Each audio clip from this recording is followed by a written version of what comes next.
When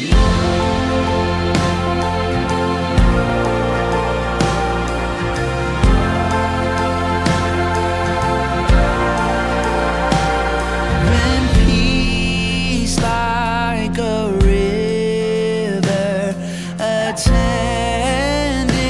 my way, when sorrows like sea billows roll,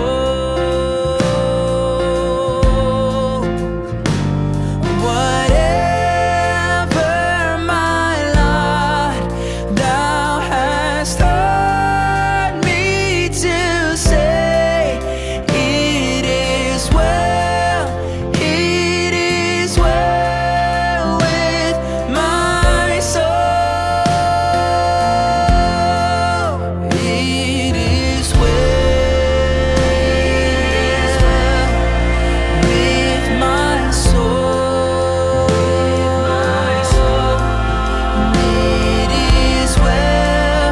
It is well with my soul. My sin, oh, the bliss of this glorious thought. My sin not in part, but the whole is nailed to the cross, and I bear it no more. Praise the Lord, praise the Lord, oh my soul. It is well with my soul. It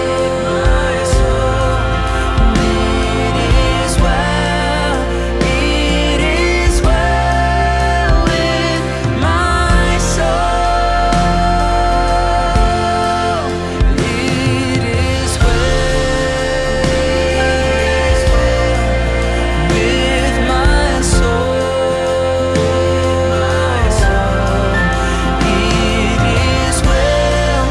It is well with my soul. Even when the trouble comes, it's alright, it's alright, it's alright not to be alright. Even when my heart is torn, it's okay not to be okay.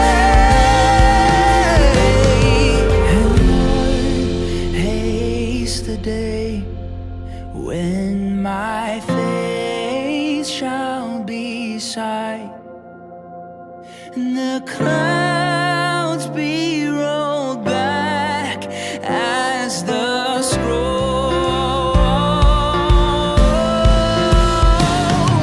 The trump shall resound, and the Lord shall descend.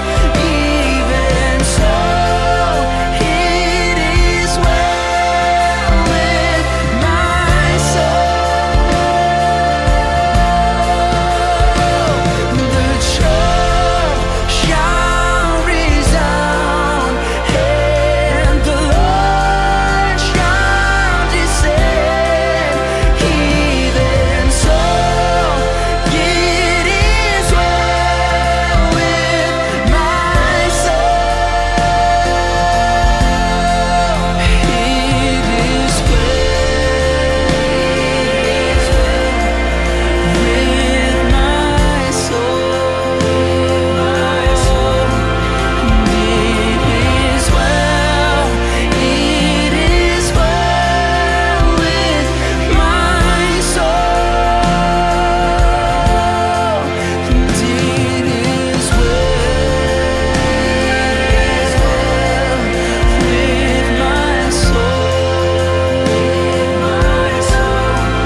hearts poured out. There is none beside you. Oh, come, let us adore Him. Holy, holy, God Almighty, we lift you high, we lift you high. Worthy, worthy, King of glory, we lift you high, we lift you high.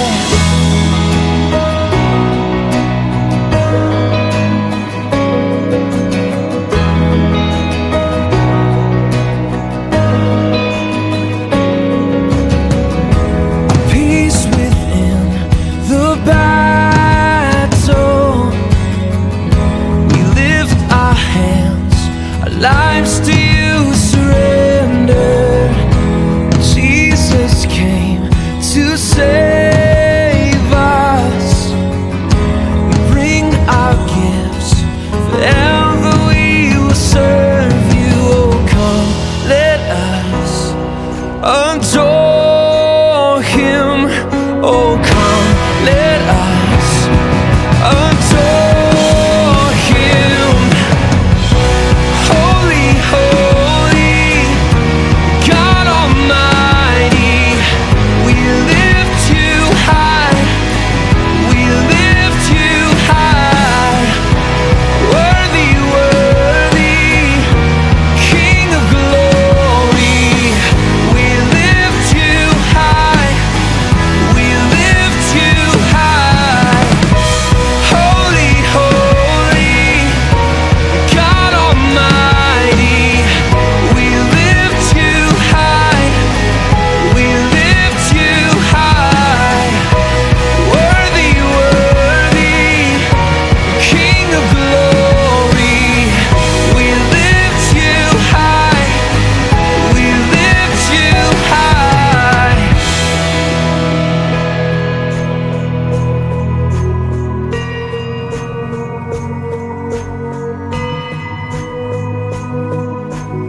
a king adorned in splendor, robed in glory.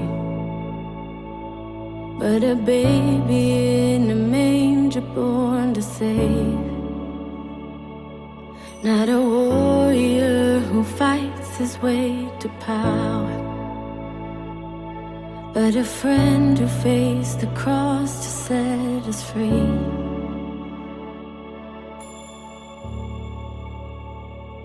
You are with us, you are with us in every moment. You are with us, you are Jesus, you are Jesus in every moment. You are with us.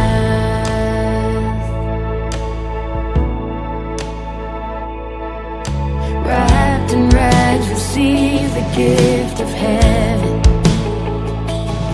With the word you bring the dead to life again. You were there from the beginning of creation, with a promise to be with us in the end. You are with us, you are with us in every moment. You are with us, you are Jesus, you are Jesus in every moment. You are with us.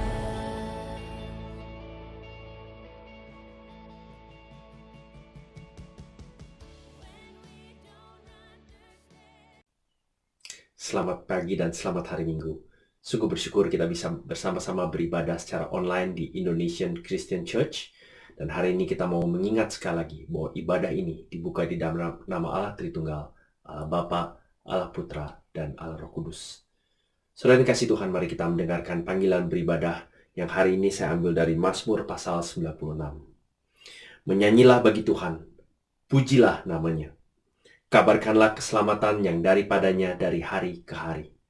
Ceritakanlah kemuliaannya di antara bangsa-bangsa dan perbuatan-perbuatan yang ajaib di antara segala suku bangsa. Sebab Tuhan Maha Besar dan terpuji sangat. Ia lebih dahsyat daripada segala Allah. Sebab segala Allah bangsa-bangsa adalah hampa, tetapi Tuhanlah yang menjadikan langit. Keagungan dan semarak ada di hadapannya. Kekuatan dan kehormatan ada di tempat kudusnya. Saudara, di terjemahan lain ayat terakhir tadi dapat juga dibaca kekuatan dan keindahan ada di tempat kudusnya. Mari kita dengan sungguh-sungguh, dengan segenap hati kita menyanyikan pujian kita yang pertama. Sungguh indah Tuhan kita. Saudara sekalian, bagaimana kita menggunakan waktu luang yang kita miliki adalah salah satu indikasi pernyataan isi hati kita. Apakah kita mendekatkan diri kepada Tuhan dan firman-Nya? Ataukah kita menghabiskannya untuk melakukan hal-hal yang justru membuat kita semakin jauh daripadanya? Kita bersyukur kalau kita punya Allah yang setia, yang tidak pernah jauh dan meninggalkan kita. Mari kita mengenal isi hati Tuhan, karena yang Ia inginkan adalah agar kita memiliki persekutuan yang intim dengannya.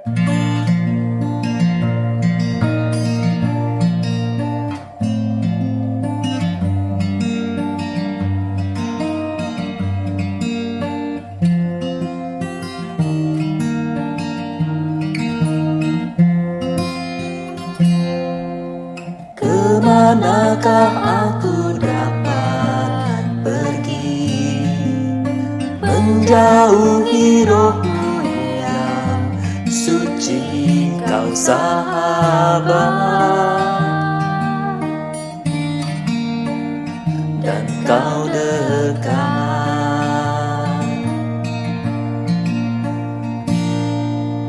Bahkan seluruh pengabdianku tak bisa membalas kesetiaan-Mu, sungguh mulia dan berharga. Sungguh besar pengorbananmu bagiku, terlalu dalam untuk dimengerti. Sungguh besar,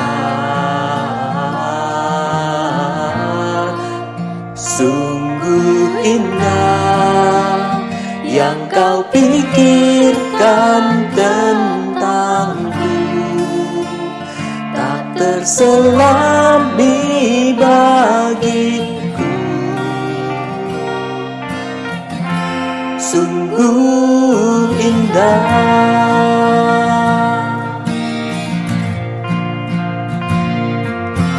Kemanakah aku dapat pergi menjauhi rohmu yang suci, kau sahabat dan kau dekat.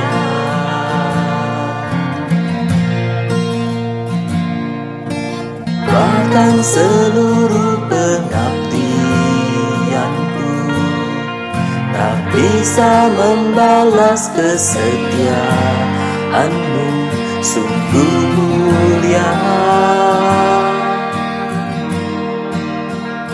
dan berharga.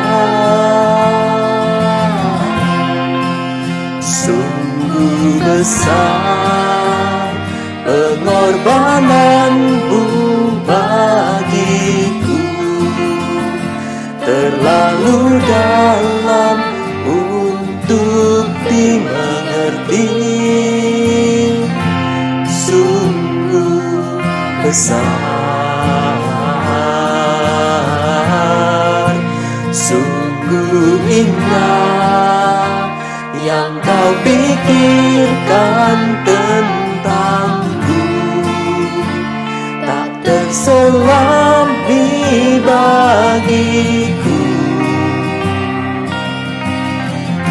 Sungguh indah, katakan sungguh besar pengorbananmu. Sungguh besar pengorbananmu bagiku, terlalu dalam untuk dimengerti. Sungguh besar, sungguh indah yang kau pikirkan tentangku, tak terselami bagiku. Sungguh indah, oh sungguh indah, sungguh indah, sungguh indah.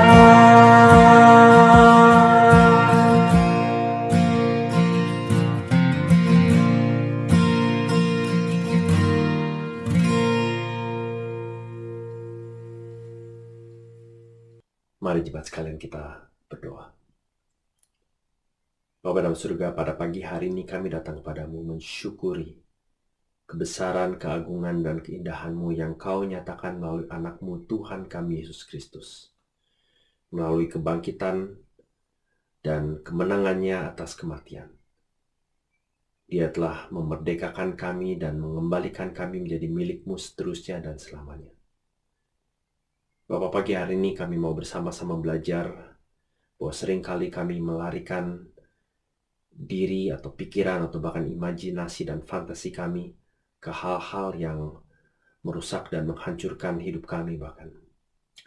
Kami mohon ampun kalau selama minggu yang lalu kami menghabiskan begitu banyak waktu dan kesempatan dan uang bahkan yang ada untuk hal-hal yang tidak berguna, berbahaya, atau bahkan sangat berdosa. Kami mohon belas kasihan-Mu ya Bapa. Kiranya kami sebagai anak-anak-Mu dapat belajar apa artinya untuk menyembunyikan diri kami dan berlindung di dalam kuasa dan naungan tangan-Mu. Dan hari ini biarlah ini menjadi hari di mana kami diperbarui bukan saja melalui pengampunan-Mu, tapi juga melalui firman Tuhan yang nanti kami akan renungkan dan melalui puji-pujian dan doa dan persekutuan kami satu sama lain.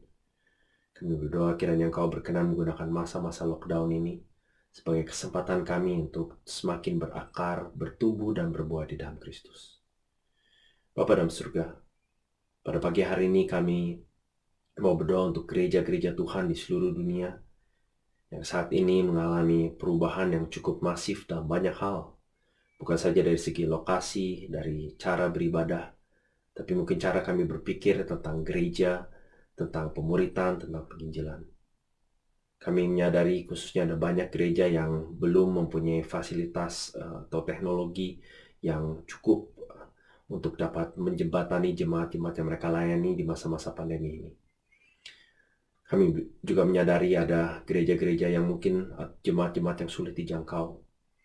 Dan juga ada gereja-gereja seperti kami Tuhan yang walaupun bersyukur dengan fasilitas dan teknologi yang ada, tapi masih banyak hal yang kami belum 100% pasti bagaimana kami dapat menjalankannya dengan baik.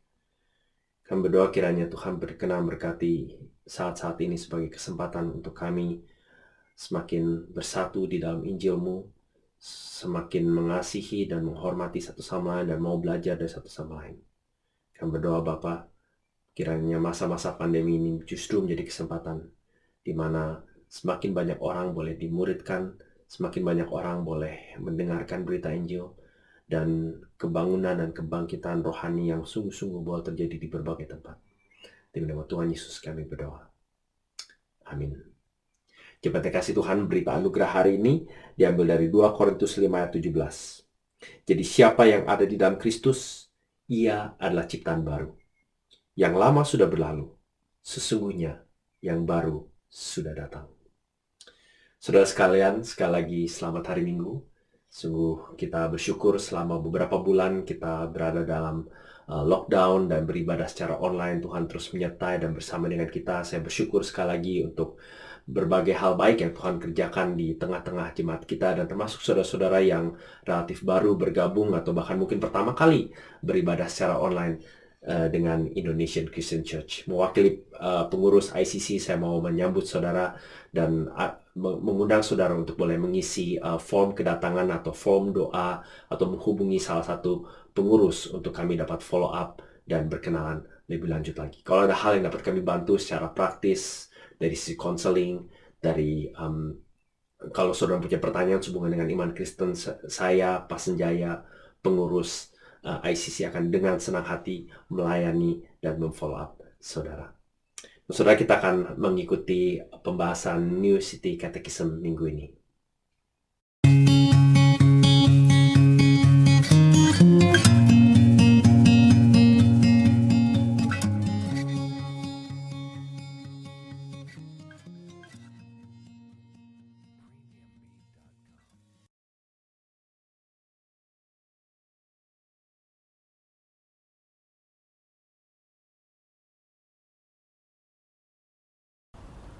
Roh Kudus menolong kita dengan menjadikan kita kudus. Karena kita bukan orang yang kudus, kita perlu kekudusan yang dari luar. Dan itulah yang Ia lakukan. Ia disebut sebagai Roh yang kudus, bukan karena Dia lebih kudus daripada dua pribadi Allah Tritunggal yang lain. Kita tidak pernah menyebut Bapa yang kudus, Anak yang kudus, dan Roh yang kudus, meskipun ketiganya kudus. Tetapi Roh itu disebut Roh yang kudus karena role-nya, perannya itu adalah menguduskan orang percaya. Bagaimana Dia melakukan itu? Dengan menjadikan Yesus itu real dalam hidup kita, bukan hanya sebagai teori atau doktrin, tapi pengalaman yang real bersama dengan Yesus, sehingga kita ingin untuk kudus sama seperti Tuhan Yesus. Yang lain, Roh Kudus juga menolong kita untuk mengerti firman Tuhan yang kita baca setiap hari. Ini yang disebut sebagai iluminasi dan berbeda dengan revelasi. Banyak orang hari ini klaim bahwa mereka mendengar suara dari Roh Kudus. Tetapi Roh Kudus tidak pernah bekerja di luar firman Allah. Dia hanya menerangi apa yang sudah diwahyukan oleh Allah dalam firman-Nya. Dia tidak pernah memberikan info yang baru kepada orang-orang percaya. Roh Kudus juga menolong kita dengan berdoa bagi kita. Roma pasal 8 mengatakan bagaimana Roh Kudus itu menolong kita untuk berdoa kepada Allah di dalam kelemahan kita. Pada waktu kita tidak tahu bagaimana mengungkapkan semua keluh kesah hati kita. Jadi Roh Kudus menolong orang percaya untuk sungguh-sungguh dalam semuanya itu cinta Tuhan dan taat kepadanya.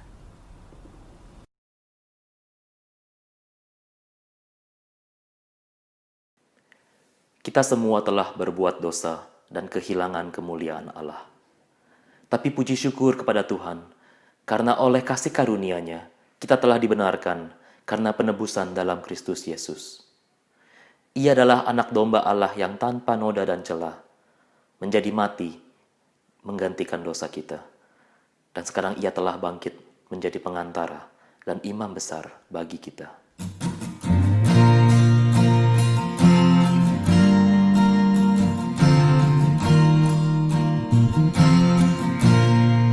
Before the throne of God above, I have a strong and perfect plea, a great high priest whose name is love, whoever lives and pleads for me.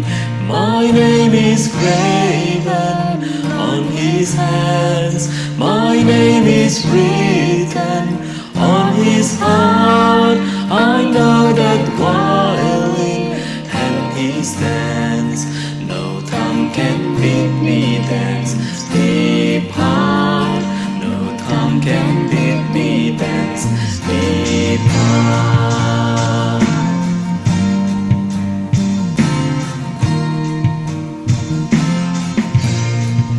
When Satan tempts me to despair and tells me of the guilt within, upward I look and see him there, who made an end of all my sin.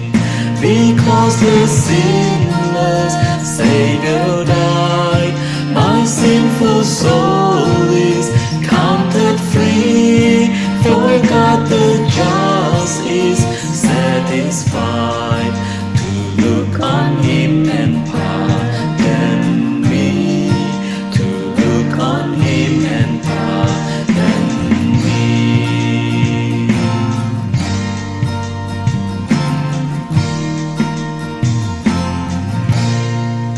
Behold him there, the risen Lamb, my perfect spotless righteousness, the great unchangeable I am, the King of glory and of grace. Behold him there, the risen Lamb. Behold him there, the risen Lamb, my perfect spotless righteousness, the great unchangeable I am, the King of glory and of grace. One with himself I cannot die, my soul is purchased by his blood, my life is hid with Christ on high, with Christ my Savior and my God, with Christ my Savior and my God. My name is graven, my name is graven on his hands, my name is written on his heart. I know that while in hand he stands, no tongue can bid me dance, depart. No tongue can bid me dance, depart.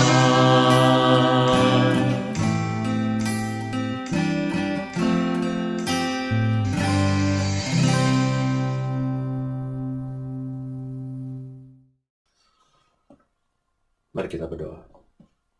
Bapa dalam surga, Berkati pemberitaan firman-Mu pada pagi hari ini. Tuhan tolong bantu hamba-Mu yang menyampaikan dan kami semua yang mendengarkan. Agar kami boleh sungguh-sungguh ditolong dan menemukan Engkau sebagai perlindungan kami yang sejati. Demi nama Tuhan Yesus kami berdoa. Amin. Saudara sekalian, bacaan firman Tuhan hari ini diambil dari Mazmur 31 ayatnya yang pertama sampai ke-6.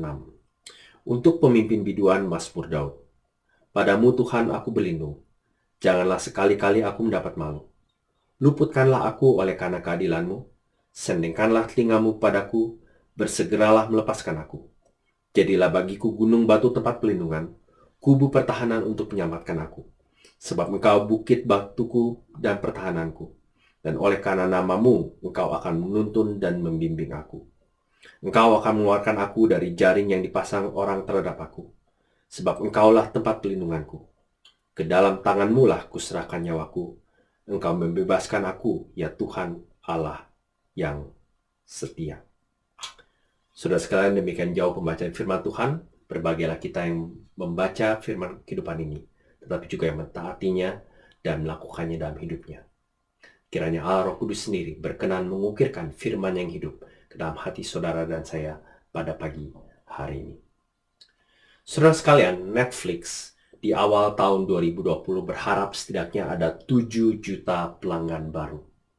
Tanpa mereka sangka, karena coronavirus, karena orang-orang dipaksa untuk tinggal di rumah dan tidak boleh keluar kemana-mana, mereka mendapatkan lebih dari 15 juta pelanggan baru dari apa yang mereka bayangkan. Jadi saudara bisa bayangkan lebih banyak orang menonton serial TV, film, karena mereka tidak bisa kemana-mana. Nah, memang masa-masa lockdown membuat saudara dan saya, membuat kebanyakan kita lebih mudah melarikan diri ke dunia fantasi, daripada memberanikan diri untuk hidup di dunia nyata. Saudara, eskapisme atau pelarian itu mempunyai beberapa gejala yang mungkin saudara pernah alami atau mungkin saudara rasakan dari anggota keluarga atau teman saudara. Contohnya misalnya lalai menjalankan tanggung jawab hidup sehari-hari. Entah itu tanggung jawab pekerjaan, studi, tugas di rumah, dan lain seterusnya. Yang lain lagi adalah membuang-buang waktu dan kesempatan yang ada. Gejala yang lain adalah merugikan kesehatan tubuh dan mental. Misalnya kurang tidur karena kebanyakan nonton atau main game, kurang menggerakkan tubuh, kurang olahraga, atau juga stres. Gejala lainnya, saudara, adalah tidak bisa berhenti walaupun tahu konsekuensinya. Konsekuensi seperti rasa bersalah, rasa malu, rasa gagal, atau memang kegagalan sungguhnya, misalnya rugi dari segi studi, pekerjaan, waktu, dan lain seterusnya. Seringkali eskapisme juga menyebabkan kita memilih untuk mengisolasi diri, mengurung diri dari orang lain, sehingga yang cukup rutin terjadi adalah ketegangan relasi dengan orang-orang terdekat. Karena kita merasa kehadiran atau tuntutan mereka itu mengganggu kesempatan kita menghabiskan waktu dengan sarana-sarana eskapisme kita. Nah, apa itu sarana-sarana pelarian? Kebanyakan dari hal-hal ini saudara familiar atau bahkan saudara lakukan. Seperti pornografi, obat-obatan terlarang, judi, alkohol, media sosial, Facebook, Instagram, TikTok, dan lain seterusnya. Saudara bisa masukkan juga grup chat di sana. YouTube, Netflix, dan tentu saja media streaming lainnya. Permainan video game, entah itu di konsol, di komputer, atau di smartphone atau tablet saudara. Dan online shopping. Sepintas mungkin beberapa dari saudara akan protes karena sepertinya saya menggabungkan semua hal ke dalam satu keranjang, bisa dibilang. Karena tentu saja beberapa hal yang saya sebutkan di sini sebetulnya tidak berbahaya. Nah, nanti kita akan lihat bahwa memang ada kadar, ada perbedaannya. Tapi setidaknya itu adalah sarana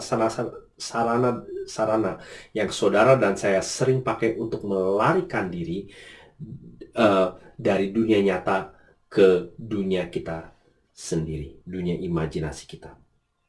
Saudara, yang membuat situasi menjadi lebih parah adalah dengan adanya tersedianya akses internet, khususnya selama berapa belas tahun terakhir atau berapa mungkin ya 20 tahun terakhir misalnya, sehingga akses terhadap sarana-sarana ini menjadi lebih gampang dijangkau, lebih gampang diakses daripada sebelumnya.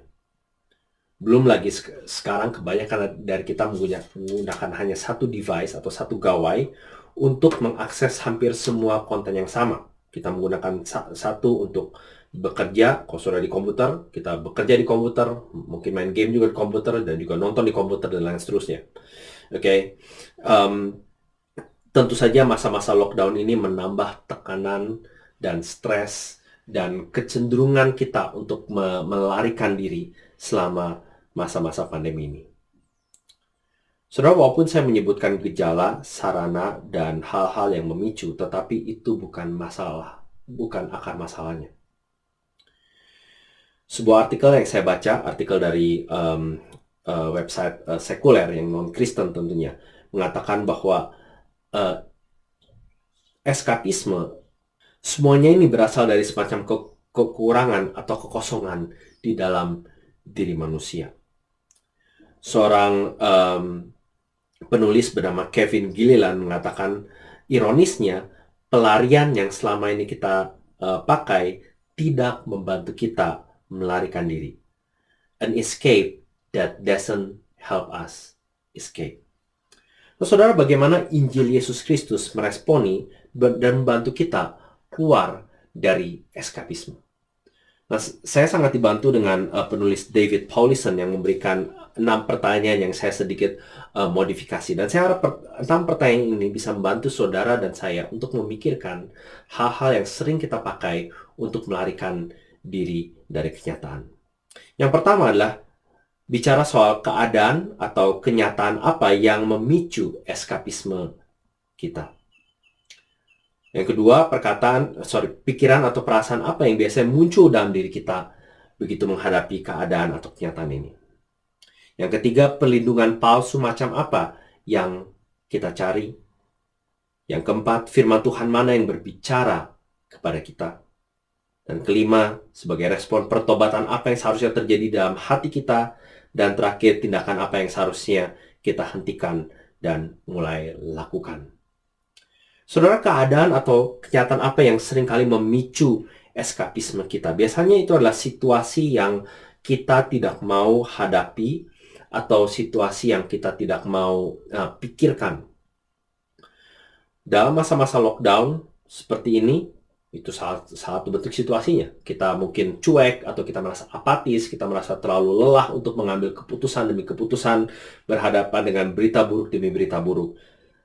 Itu satu keadaan. Yang lain mungkin situasi tempat kerja, ketegangan relasi di rumah tangga, plan yang mungkin berantakan yang sudah rencanakan baik-baik di awal tahun ini misalnya, ketidakpastian masa depan. Saudara, ini tidak semuanya harus dipicu oleh lockdown yang kita alami. Bisa jadi, dan saya yakin tidak sedikit dari kita sudah punya masalah-masalah yang saudara memang sudah miliki atau alami bahkan jauh sebelum pandemi ini dimulai. Nah, keadaan itu berbeda dari orang ke orang, tetapi setiap dari kita berada dalam situasi dan keadaan yang berbeda-beda. Dan biasanya ada pikiran dan perasaan yang senantiasa atau rutin muncul di benak kita. Itu pertanyaan kedua. Saudara, secara sadar atau tidak sadar, setiap kali keadaan atau kenyataan ini muncul, biasanya ada sesuatu yang Anda secara sadar atau tidak sadar katakan kepada diri Anda. Contohnya, Anda akan mengatakan seperti ini, aku perlu mendapat kenikmatan. Atau aku pantas merasa aman. Aku pantas atau aku layak untuk nyantai. Atau bahkan saudara bisa mengatakan, aku nggak peduli. Saudara mungkin juga bisa mengatakan, tidak ada orang yang peduli padaku. Atau orang tidak menghargai usaha kerasku, kebaikanku. Nah, saudara, ini adalah hal-hal yang akhirnya mendorong kita untuk menghindari kenyataan yang ada dan menunda-nunda hal yang sulit. Karena perasaan perlu akan perasaan nikmat, aman, santai, atau bahkan tidak peduli. itu seringkali waktu kesulitan dan kenyataan yang sulit berhadapan dengan waktu kita menghadapi itu semua, kita cenderung lari ke beberapa hal seperti ini. Kita mulai membayangkan sensasi dari adegan film, bisa pornografi, bisa film aksi, bisa film drama. Kita membandingkan nikmatnya, menegangkannya, keasikannya menonton atau mengikuti petualangan dari apapun yang kita lihat di layar. Kita mulai memikirkan enaknya menghirup atau memakai obat-obatan tertentu. Perasaan tenang yang kita alami sehabis minum. Atau perasaan semacam excitement yang kita alami waktu melihat satu episode lagi. Satu misi lagi di game favorit kita. Satu upgrade lagi. Perasaan bangga, senang, aman waktu kita mendapatkan atau baru membeli barang baru. Kita mungkin membayangkan jumlah like, jenis komentar, atau share dari orang-orang di sosial media kita. Kita membayangkan pujian dari keluarga, teman kerja, atau bahkan pengurus gereja terhadap apa yang kita lakukan secara online. Semuanya ini adalah hal-hal yang kita pakai untuk mengisi rasa kosong kita. Dan itu berkaitan erat dengan pertanyaan berikutnya, pelindungan palsu macam apa yang Anda cari? Saudara, seringkali kita bukannya mencari pelindungan di dalam Tuhan, kita mencari sarana-sarana yang tadi, hal-hal atau aktivitas atau perasaan tertentu. Tadi saya mengatakan bahwa sarana-sarana yang tadi saya sebutkan setidaknya bisa dibagi ke dua kategori besar. Yang pertama adalah sarana yang jelas-jelas ekstrim dan berbahaya dan dapat dikatakan jelas-jelas berdosa, seperti pornografi misalnya, obat-obatan terlarang, atau judi. Ini adalah hal-hal yang kita seringkali lari kepada, yang kita jadikan tempat pelindungan, tapi yang jelas-jelas ekstrim dan berbahaya dan berdosa. Sedikit agak ke tengah ke yang saya sebut sedang, ini juga ini mungkin yang kita secara umum lebih sering lakukan, seperti minum. Ya, minum juga bisa bahaya sebetulnya, tapi mungkin tentu saja minum secara dengan kadar tertentu diperbolehkan, tapi seringkali kita menjadi kelewatan, bukan? Nah, masuk kategori sedang ini adalah media sosial, Facebook, Instagram, TikTok, nonton YouTube berkepanjangan, Netflix, dan kawan-kawan gitu ya, Stan, Amazon Prime, Disney Plus, dan seterusnya gitu ya. Permainan video game, online shopping, dan lain-lain. Saudara, sarana-sarana eskapisme ini, entah yang ekstrim, yang berbahaya, entah yang sedang, ini secara sadar atau tidak sadar menjadi tempat perlindungan palsu kita. Rasa aman, nyaman yang kita cari-cari, kita seringkali temukan di tempat-tempat ini. Dan bahkan yang tadi saya sebut sedang, seperti yang masuk kadar sedang gitu ya, Netflix, media sosial, dan seterusnya, bisa berbahaya waktu itu menjadi sarana utama untuk kita berhadapan dengan situasi yang sulit. Nah, tentu saja media sosial ada kegunaannya, Netflix ada gunanya dan ada tempatnya. Dan tadi saya katakan bisa minum alkohol, ada gunanya dan ada tempatnya. Tetapi begitu itu menjadi tempat pelindungan kita yang utama untuk dapat rasa aman, nyaman, perasaan kita disayang, dihargai, dihormati. Disitulah itu semua menjadi eskapisme ke tempat pelindungan yang palsu. Itu sebabnya pertanyaan keempat sangat penting. Firman Tuhan mana yang berbicara pada Anda? Kalau saudara membuka Alkitab di Mazmur 31 yang tadi saya bacakan, perhatikan bagaimana Daud berdoa kepada Allah yang personal. Bagaimana Allah digambarkan begitu dekat dan bersedia menolong. Perhatikan, dia mengatakan, padamu Tuhan, oleh karena keadilanmu, sendingkanlah telingamu, jadilah bagiku gunung batu tempat pelindungan. Engkau bukit batuku, oleh karena namamu, engkau akan mengeluarkan aku. Engkaulah tempat pelindunganku, dan terakhir ke dalam tanganmu lah ku serahkan nyawaku. Saudara, Allah kita adalah Allah yang dekat dengan orang-orang yang melarikan diri. Bukannya berdiri jauh-jauh dan mengatakan, ih amit-amit ya, gak mau gue jamah orang seperti itu. Allah kita justru mendekat kepada kita dan bersedia menjadi tempat pelindungan yang sejati. Allah memberikan pada kita rasa aman yang sejati, rasa nyaman yang sejati, kenikmatan yang sejati. Semua yang saudara dan saya dambakan dan perlukan secara sungguh-sungguh dan mendalam itu yang Allah berikan kepada kita. Ia mau menarik kita keluar dari isolasi yang cenderung terjadi karena eskapisme kita kepada relasi dengan Dia dan gerejanya. Saudara, Allah kita memberikan keselamatan yang betul-betul kita perlukan. Salah satu alasan saya memakai Mazmur 31 selain menggambarkan Allah sebagai pelindungan yang sejati. Di ayat 6 dikatakan bukan, ke dalam tangan-Mu lah kuserahkan nyawaku. Dan Yesus mengutip ayat ini sebagai salah satu dari ucapan terakhirnya pada waktu Dia sedang disalib dan memberikan nyawanya menggantikan dosa saudara dan dosa saya. Saudara, mengapa saudara Yesus Kristus mati di atas kayu salib? Karena melalui kematiannya, Yesus memaksa kita untuk berhadapan dengan kenyataan bahwa dosa kita, termasuk dosa pelarian, dosa eskapisme, adalah dosa yang serius. Dan Allah menyelesaikan dosa yang serius dengan solusi yang sama seriusnya. Allah tidak main-main dengan dosa, Allah juga tidak main-main dengan solusinya.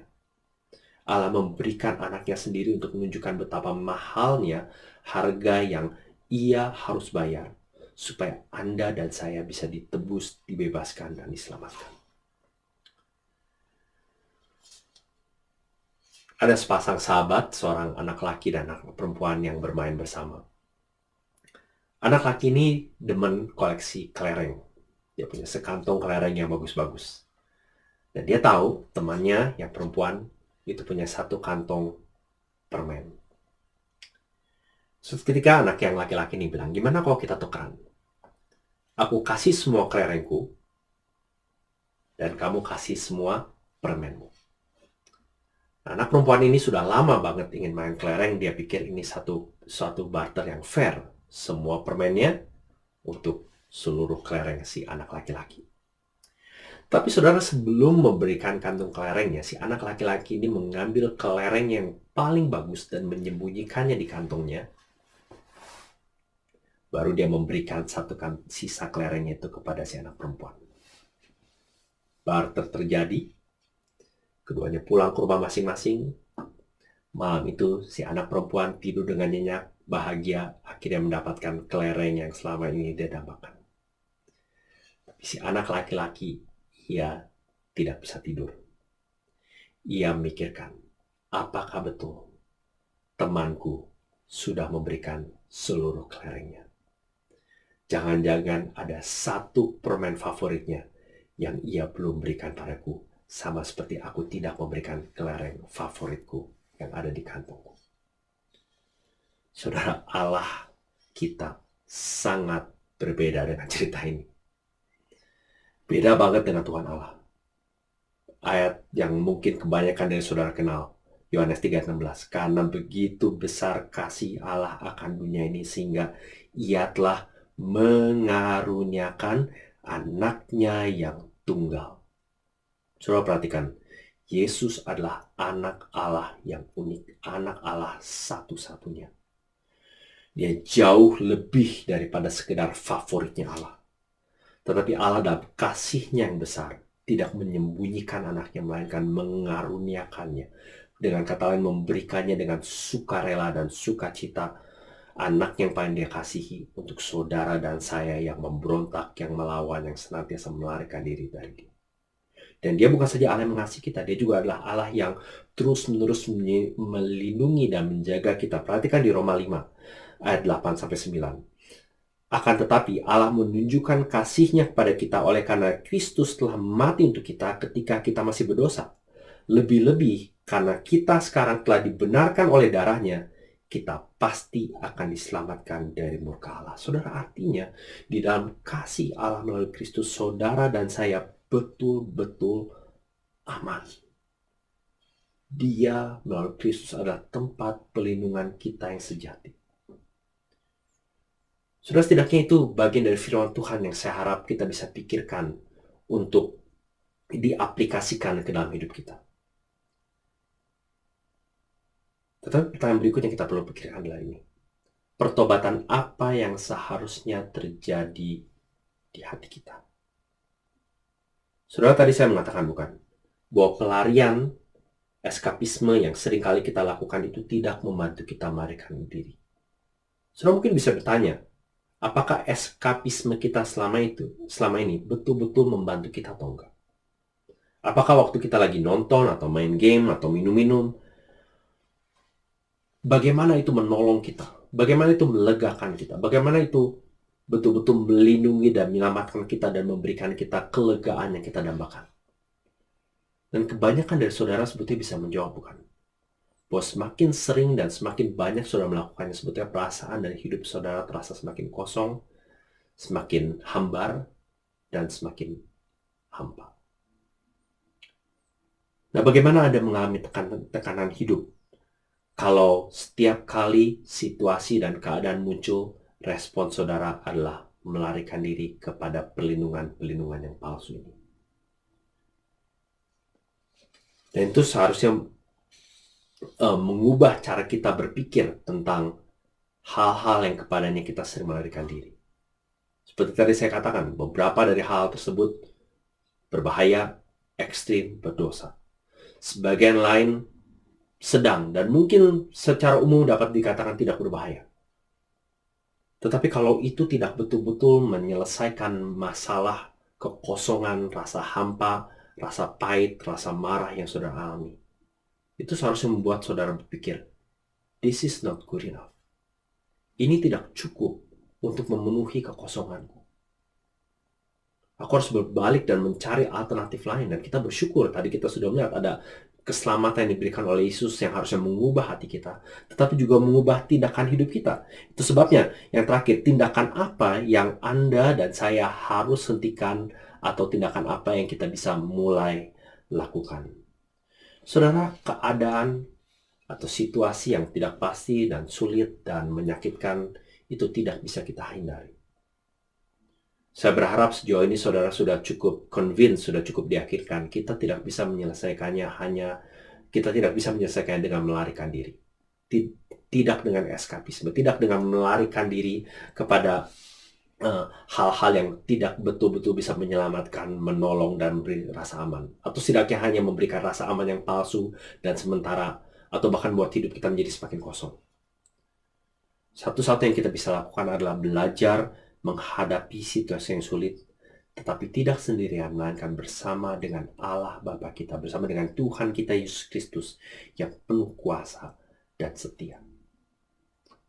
Nah, saudara, karena dari tadi kita banyak menggunakan istilah pelarian, maka saya memikirkan ada 4 tindakan praktis yang saudara dan saya entah bisa mulai lakukan atau mulai pikirkan. Dan saya sengaja menggunakan akronim LARI, L-A-R-I, yang saya harap bisa membantu kita untuk mengingat dan aplikasikannya lebih lanjut. Lepas dari yang instan, akuntabel dengan teman seiman, refleksi dengan Tuhan, dan investasi untuk masa depan. Saudara, kita lepas dari yang instan dengan bertanya, sarana eskapisme apa yang aku harus berhenti pakai? Sarana eskapisme apa yang aku harus hindari sama sekali? Nah, saya berharap saudara bisa memikirkan sendiri atau bertanya pada pasangan, pada orang yang dekat dengan saudara. Hal apa yang saudara perlu berhenti untuk langganan? Yang saudara perlu mungkin lock out atau deactivate atau delete, hapus dari smartphone atau tablet atau komputer saudara. Jenis tontonan apa yang harus Anda tinggalkan? Saudara, please jangan menipu diri saudara dengan mengatakan it's safe, it's okay. Dan juga jangan membohongi diri sendiri dengan mengatakan toh dia nonton. Aku lihat orang itu bicarain film ini. Why can't I? Saudara, tanya pada dirimu sendiri. Tanya di hadapan Tuhan. Tanya pada orang lain. Apa yang bisa dan aku bisa berhenti pakai dan harus hindarkan. Saudara perlu ingat bahwa Kenapa saya pakai judul lepas dari yang instan? Karena eskapisme secara umum bersifat cepat, instan, dan gak perlu banyak mikir atau usaha. Sementara hal-hal yang bermanfaat dan berjangka panjang itu biasanya lamban, perlu waktu, dan perlu banyak mikir dan usaha. Oke. Yang kedua, aku tabel dengan teman seiman. Coba pikirkan dengan siapa saudara bisa membagikan komitmen ini. Dengan siapa saudara bisa minta didoakan? Dengan siapa saudara bisa minta dia menjadi accountability partner? Minta dia untuk bertanya pada saudara, minta dia untuk mencek saudara, minta dia untuk menegur, menguatkan, mengingatkan saudara. Dan sengaja saya tulis di situ teman seiman karena teman seimanlah yang membantu saudara, dan juga dalam hal ini saudara bisa membantu orang itu untuk saling accountable, saling cek satu sama lain. Cari teman rohani untuk ngobrol bareng, untuk sharing, untuk berdoa. Saya cukup bersyukur bahwa di ICC tidak sedikit ada, setidaknya saya tahu berapa dari saudara yang sudah melakukan ini. Dan saya mau mengacungkan jempol dan mau encourage saudara untuk terus melakukannya, dan kalau Tuhan beri kesempatan untuk melakukannya dengan lebih banyak orang lagi. Dan tidak sedikit dari saudara yang bisa bersaksi bukan betapa bergunanya mempunyai seorang teman seiman yang dengannya saudara bisa accountable. Saudara bisa berpikir bersama dengan teman saudara, bagaimana aku bisa lebih bertanggung jawab dalam pekerjaan, dalam studi, dalam pekerjaan rumah, dalam pelayanan. R, refleksi bersama dengan Tuhan. Saudara bukannya melarikan diri ke tempat perlindungan yang palsu, ke sarana-sarana yang tidak memberikan rasa aman dan nyaman yang sesungguhnya. Pikirkan bagaimana saudara bisa lebih rutin lari kepada Tuhan. Mungkin artinya saudara perlu bangun sedikit lebih pagi, atau tidur sedikit lebih early. Atau itu sebabnya saudara mungkin kadang-kadang perlu melakukan audit waktu. Berapa banyak waktu yang aku habiskan di misalnya YouTube, Netflix, main game.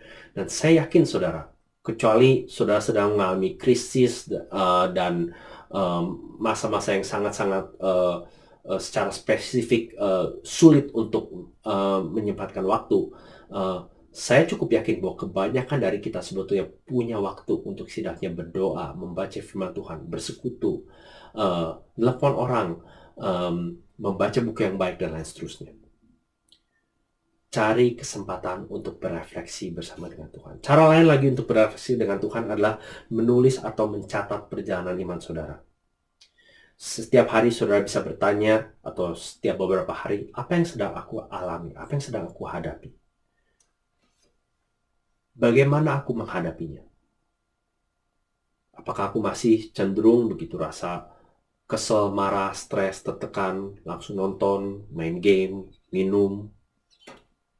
Atau aku sekarang mulai rutin berdoa, mulai bertanya pada Tuhan, mulai WA temanku dan tanya, tolong doain aku sedang merasa down. Atau bahkan tanya, apa yang aku bisa doakan untuk kamu? Tanyakan juga apa yang akan kita rubah.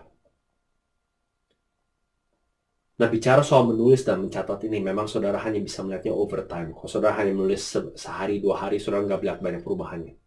Tapi kalau saudara pernah menulis, dan saya tahu berapa dari saudara melakukannya, dan saudara melihat ke belakang, sebulan, 3 bulan, 1 tahun, saudara akan melihat sedikit progres, pertumbuhan, mungkin juga kemunduran. Mungkin saudara merasa, wah, setahun lalu aku lebih rajin berdoa, aku lebih sungguh-sungguh baca firman Tuhan. Mungkin ini saatnya untuk kembali memulainya kembali. Tapi ada gunanya untuk secara rutin berefleksi bersama Tuhan. Entah itu dengan menulis, mencatat, bicara dengan orang, dan lain seterusnya. Terakhir, investasi untuk masa depan. Saudara pikirkan hidupmu itu sebagai satu-satunya kesempatan yang Tuhan berikan untuk dimaksimalkan bagi kerajaannya. Saya tahu ada seorang yang terkenal pernah mengatakan kepada sejumlah mahasiswa, orang ini by the way sangat kaya, sangat populer. Kalau nggak salah Warren Buffett. Dan dia bilang gini, gimana kalau saya kasih kalian mobil, mau saya gratis kasih mobil, tapi dengan satu syarat, bahwa mobil itu akan jadi satu-satunya mobil yang kamu pakai seumur hidupmu. Saudara, itu ada analogi yang baik sekali tentang tubuh dan hidup kita. Tuhan memberikan kita hanya satu tubuh, satu hidup, satu being gitu ya, satu keberadaan. Satu-satunya, saudara dan saya tidak akan mempunyai tubuh dan hidup yang lain lagi. Dan di dalam hidup dan tubuh kita yang terbatas ini, kita harus pikirkan bagaimana aku akan menginvestasikannya untuk masa depan. Saya suka dengan seorang penulis yang mengatakan, pikirkan perubahan 1%, 1% change. Maksudnya begini, saudara bisa mulai dari hal yang kecil untuk mencapai hal yang besar. Bicara soal nonton, saudara bisa mengatakan, mulai hari ini aku akan mengurangi 1 episode. Atau aku akan mengurangi bermain 1 jam. Atau aku akan mengurangi menghabiskan waktu 1 hari. Dan nanti mungkin menjadi 1 bulan. Dan mungkin seperti tadi saya katakan, saudara bisa mengatakan, aku tidak membutuhkannya lagi sama sekali. Aku sekarang bisa unsubscribe, aku bisa delete, aku bisa buang, aku bisa jual, aku bisa kasih ke orang, dan lain seterusnya. Itu adalah investasi untuk masa depan. Sudah mulai dari hal yang kecil. Yang lain, saudara bicara soal investasi adalah saudara bisa menukar dengan kegiatan lain. Saudara bisa menukar kegiatan eskapis saudara dengan hal yang lebih bermanfaat, yang lebih menolong orang lain, atau bahkan yang lebih rohani. Misalnya daripada duduk, nonton, dan tidak gerak, saudara bisa bergerak, berjalan keluar, berolahraga, dan berpikir aku akan melakukan setidaknya, tidak tahu, saudara, 20 push up, 20 sit up, dan lain seterusnya. Saudara, tubuh, pikiran, dan rohani kita itu adalah satu kesatuan. Jadi kalau saudara menjaga kesehatan, kebugaran, tubuh, mental, dan rohani Anda, itu semuanya akan berkaitan satu sama lain. Karena ini adalah satu-satunya tubuh dan hidup yang Tuhan berikan pada kita. Saudara masih bicara soal investasi untuk masa depan. Apa yang saudara dapatkan itu saudara bisa bagikan dan pakai untuk bantu orang lain. Bukan saja saudara menginvestasi pada diri sendiri, saudara mungkin bisa mulai pikir bagaimana aku bisa menginvestasikan hidupku dan hidup orang lain. Saudara, jangan isolasi dirimu atau melakukan kegiatan yang membuat isolasi itu menjadi semakin parah. Tapi pakai kesempatan yang ada untuk membangun relasi, untuk membangun kesehatan mental orang lain, untuk menginvestasikan dirimu pada masa depan orang lain. Sekali lagi saudara, kita sebagai orang-orang yang sudah ditebus oleh Kristus, dipanggil dan telah disediakan tempat pelarian yang sejati di dalam Dia. Dan marilah kita mengubah cara kita menghabiskan waktu, tenaga, dan kesempatan, sehingga kita betul-betul bisa secara rutin lari kepada Tuhan. Mari kita berdoa. Bapa dalam surga, terima kasih untuk anugerah-Mu, untuk firman-Mu, dan untuk kesempatan boleh belajar bersama. Kiranya kami boleh meninggalkan berbagai bentuk eskapisme yang ekstrim, yang berbahaya, berdosa, yang menyia-nyiakan kesempatan kami untuk berbuat baik. Dan tolong kami untuk bertumbuh dalam relasi kami dengan Engkau dan satu sama lain, sehingga hidup kami yang satu ini dapat dipakai sepenuhnya bagi kemuliaan-Mu. Di dalam Tuhan Yesus kami berdoa. Amin. Jemaat dikasih Tuhan, di akhir ibadah ini saya mau sekali lagi mengingatkan bahwa nanti setelah ibadah ini selesai, kita seperti biasa akan mengadakan Gospel Talk melalui Zoom. Linknya harusnya ada di website atau di YouTube, di description channel YouTube kami. Saudara diundang untuk bergabung bersama untuk dapat berinteraksi, bertanya jawab, dan sharing. Selain itu juga, kalau ini adalah pertama kalinya saudara beribadah secara online, saudara diundang untuk mengisi form kedatangan atau bahkan form doa kalau saudara mau didoakan oleh saya dan atau kami pengurus maksudnya, dan tim doa ICC. Mari saudara, kita akan bersama-sama menerima berkat Tuhan. Tuhan berkati engkau dan melindungi engkau. Tuhan menyinari engkau dengan wajahnya dan memberi engkau kasih karunia. Tuhan menghadapkan wajahnya kepadamu dan memberi engkau damai sejahtera. Amin. Selamat hari Minggu, Tuhan berkati.